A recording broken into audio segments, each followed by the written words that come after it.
Yo, Vapor Man here, and if you don't know, popular YouTuber Riptrippers has quit vaping.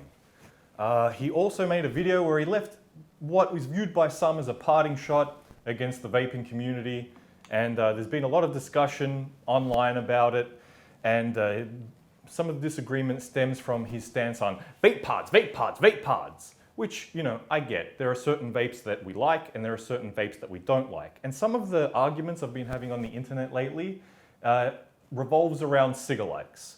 There was one guy in particular, he said, I went to an 18-year-old birthday party and I pulled out my mod and I said to the kids, I said to these 18-year-olds, I said, look, temperature control, wattage control, satellite radio, 8-track.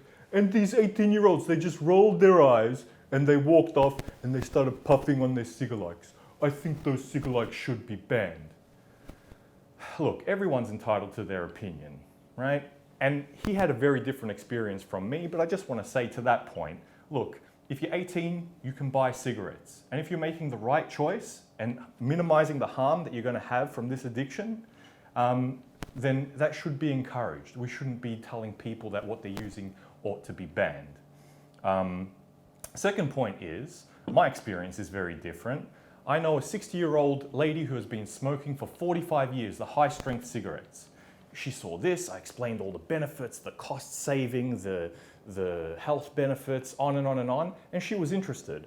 So I did what, you know, any good vapor should do, and I tried to pass it forward. I have an old device here that I used to use. Very simple device, very simple device. And I explained to her how it works. Well, so this is the bit that you suck on. There's a little dust cap there. You take that off. You just pop that in there. That's where the juice goes. You fill this up whenever it gets low. Don't get it too empty because then your little cartridge will burn out. This cartridge needs to be changed from time to time. All you got to do is screw the cartridge into the base like so. Very simple device.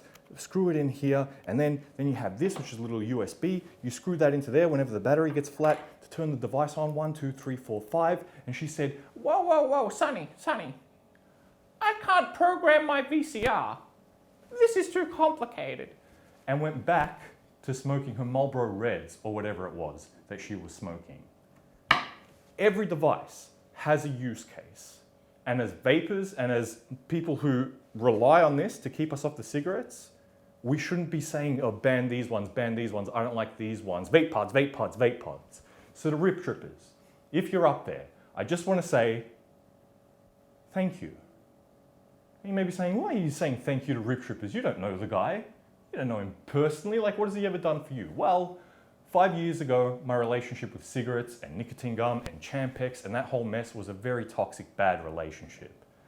And so I did my research and I found guys like Rip, and I found Rip. And he was reviewing a product that I ended up buying. And by the time I pulled the plastic off that thing, before I even pulled the plastic off that thing, I knew how the menu worked, I knew how everything went together. So Rip, for the small part that you have played in my quitting journey, I just want to say thank you. Now the guy's looking for positivity at the moment, positivity and love. So I'd invite you, go to his YouTube page, go to his Twitter, send him some love. Because if you don't know, If you don't know, now you know. Wow.